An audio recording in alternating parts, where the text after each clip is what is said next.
Greetings and welcome to the Halloween edition of the Sliders Review. And I'm here today to talk to you about Power Rangers Mystic Force Stranger Within.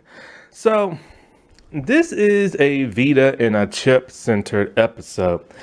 It's a vampire episode, but as cool as that would have been, it's not the greatest vampire episode there is. One of the things that doesn't make it so great are the fangs. The fangs aren't even long, they're short. They're so short that sometimes you can't even tell which are like the normal teeth and which are the fangs. But they wear a giant mouthpiece for their fangs, their two front teeth and the side teeth, because they're pretty jacked up looking. And I'm pretty sure Angie's teeth are not that messed up. But it was weird to see this because you're expecting to see long fangs, but you don't. And well, I think the reason for this is because of Disney and stuff. Disney didn't want to probably piss off the parents and scare the little kids, because you know how they are. So not giving them long fangs was a bummer. What's also a bummer is how they turn into a vampire, which is really odd and really strange. They don't get bit. And so it's kind of well, that sucks. Even in the Spider-Man animated series, those vampires bit people and stuff. And of course, because it is Disney and a kids show, they don't show blood.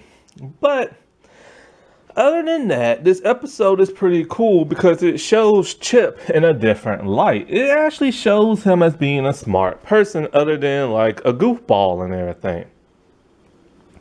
Because Chip is he's the comedic ranger of the season. That's something Disney started when they acquired it from Saban. There are other comedic characters in this show for comedic relief, but I'll tell you this right here, right now. All these comedic characters, well, probably with except for Phineas, aren't as bad as the Nickelodeon Neo Saban area. There's this pure slapstick. But, Phineas can sometimes kind of overdo it sometimes. But other than that, he's fine. And, the other comedic reliefs in this show are just as natural can be. That was something I always liked about the earlier Disney seasons and stuff. When they didn't go too overboard with their humor. And so, but yeah, back to the whole Chip thing. We get to see a different side of him. We actually get to see he is the smart person of the group. Every Power Ranger season always has that one smart person. Sometimes it's pretty obvious, sometimes it's not, or sometimes it's the person who builds all the stuff. But it actually shows he's reliable, he's smart, even though he still has that goofy nature. And it has him pairing with Vita, who's a very hard person to get along with, but it turns out they've been friends ever since they were 7 years old. Does he have a crush on her? Who knows? But it was never explored. Because they're not allowed to do stuff that far in advance when it comes to relationships and stuff. And so for the most part, we also get another reveal with the Lily character, which one I don't think I saw coming at first. And it was pretty interesting when they revealed it. Lily was really an underrated character. I really liked her character and stuff. And it's a shame that people don't talk about that character that much, or even this season that much. And so I really want these Rangers to have their own lightning figure, and they're also their booster mode and stuff. Which now I'm wondering, will Hasbro even do their legendary ancient mode and stuff? Because apparently one reason why they couldn't adapt the Q Ranger suits, one fans speculate, is because of the Yellow Ranger. His helmet was a hazard wrist and everything. Well, when you get into their ancient legendary modes and whatever, That's a hazard right there with them like horns and spikes on like, like the helmets and stuff. But I mean, kids aren't gonna buy this crap, man. Like, come on now. Come on now. Kids do not watch Power Rangers the way they used to.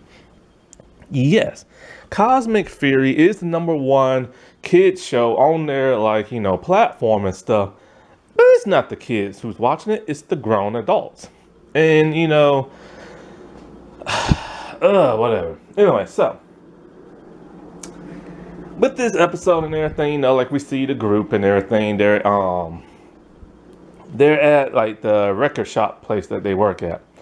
And Lily comes in and she's talking about like this new DJ that's gonna be performing and stuff. Nick, on the other hand, does not want to go. He wants to practice magic and he wants the team to practice as well. Very good for being a leader and stuff. He was a pretty cool leader, although he gave up in the last episode. But all the other Rangers, they want to go, but he won't let them. Vita, on the other hand, sneaks out and she goes. And so it's cool to see Vita and just Lily just hang out, you know what I'm saying? Because, Vita's Vita. And we see the DJ. The actor, I forget the actor's name who's the DJ, but like, I've seen him before in other American New Zealand shows and stuff.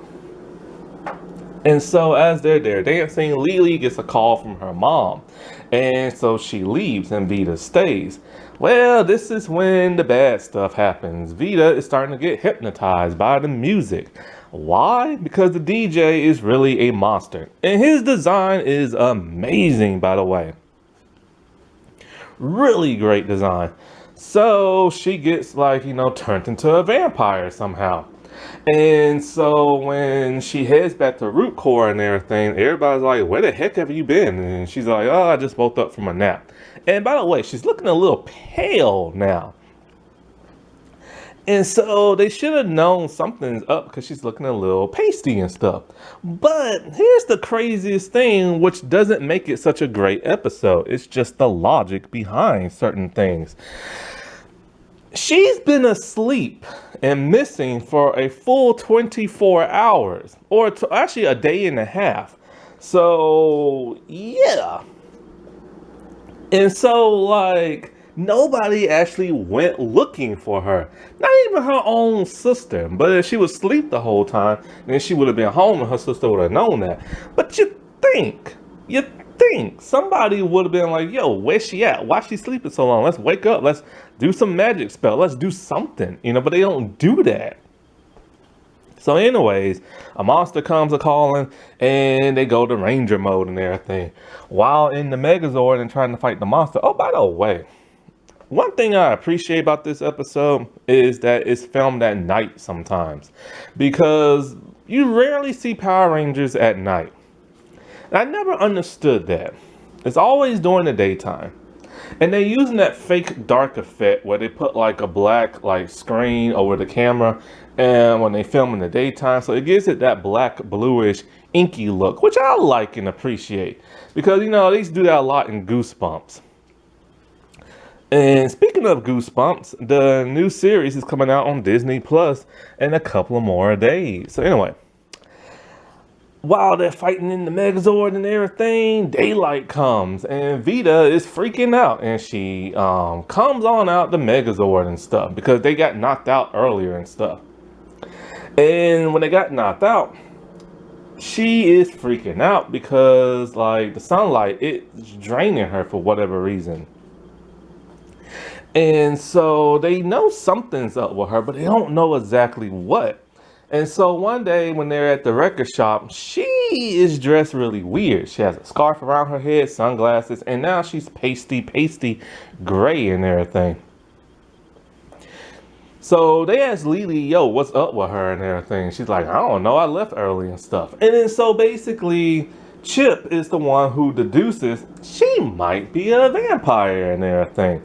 And so, but they don't believe him. They think he's just silly, goofy, and stuff like that.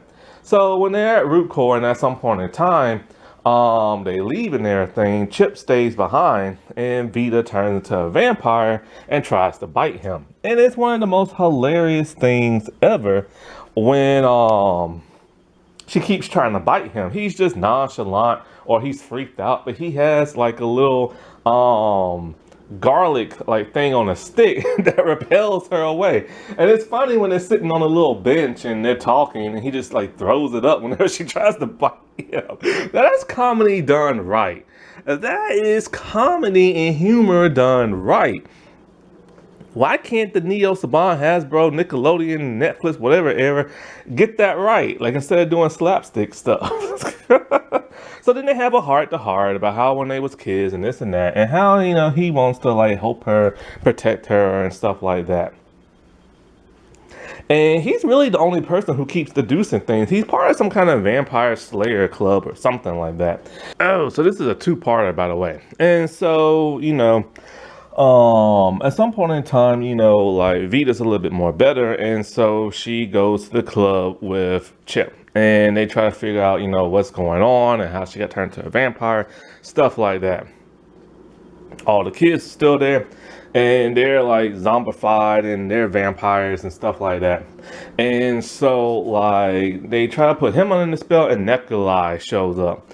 But Chip is one step ahead. He used earplugs and everything so he wouldn't be you know, like hypnotized and all this other crap. And so, like, you know, I forgot to mention at some point the Rangers do find out Vita is like a vampire because Madison recorded her with the video and her reflection is nowhere to be found in the video. So they have to create like a spell to like reverse her back and destroy like the head vampire person who like turned her and stuff like that. So the whole point of turning them into vampires is to let them go out in the sun and turn to dust, killing them and stuff. And so that's the monster's plan. And so when, you know, all the Rangers and even V and Chip, they show up for Flytrap and everything, he sicks like the vampire teens on them.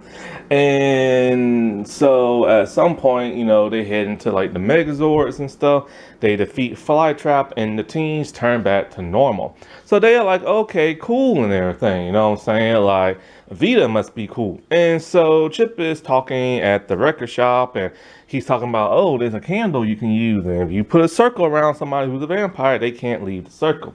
So Lily and Vita are dancing and he's just goofing around and puts it around Vita.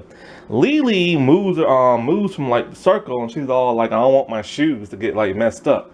So next thing you know, Vita can't get out the circle and turns out she is still a vampire. It really has nothing to do with Flytrap for the most part. I guess she was turned by Nikolai and whatever. They send her back to Root Core, and I never understood how they got her back to Root Core because they had to get her out the circle and they can't teleport because people would see that. But anyways, they get her back there and they like, okay, we gotta find a way to like cure her and everything. And you have to forge this weird looking, I don't know, like shape thing, like metal thing to like, you know, I guess like destroy like the vampire or whatever. So Chip's all like, all right, cool, I'll stay behind and I'll work on it and stuff. And Chip really mans up. To the point where O'Donna tells him, you know, you're like, he's all, at first he's all like, wow, I actually sound like a wizard and everything. And she's all like, Chip, you are becoming a real like wizard and stuff. And I can get my words out. And this is like a really cool moment for him because he's like the little goofball of like, you know, the series and of the group. And he's stepping up to the plate and everything. And that's like a really cool thing. So like they leave like Vita there with Claire and they tell her, you know, don't remove the circle because, you know, what's the name will get out. And we see Vita trying to like, you know, manipulate Claire. And one of the biggest twists I never saw coming, the Rangers come back and then so they see Claire's in the circle. I'm like, you idiot. And so I'm thinking to myself, wait, hold up. Why can't she leave the circle? Is she a vampire? And so they release the circle, and Claire just like, walks off and everything. And then the real Claire shows up. That was the biggest switcheroo I've ever seen. So then at some point, they have to create the Dawn Crystal and all this other stuff. Then it's when they talk to Korag, and the Yellow Ranger fights Korag and stuff like that. So I got a little ahead of myself. And so, like, at some point, Vita goes back to Nikolai, and she's all like, give these Rangers, like, these poison apples and stuff like that.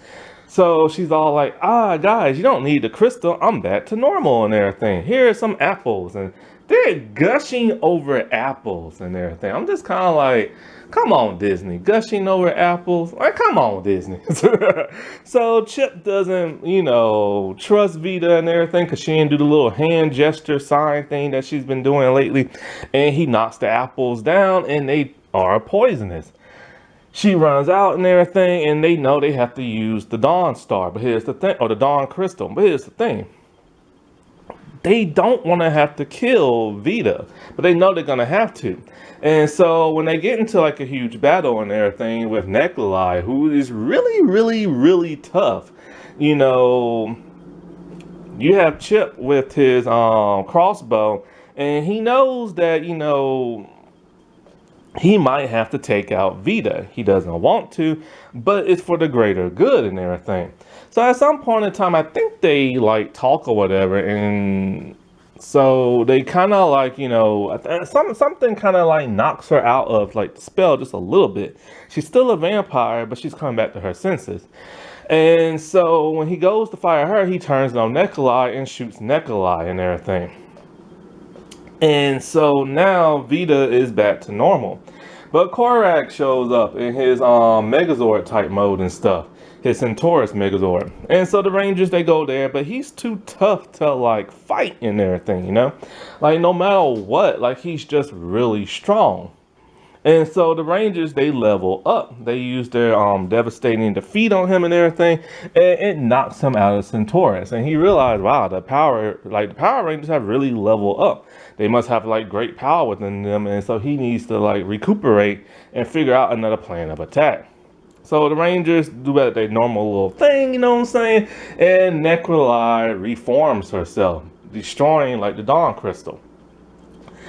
And so, like, at some point in time, we see Lily. And Lily's just, like, walking around at night. And then she goes to, like, this abandoned building. And she gets attacked by Nikolai.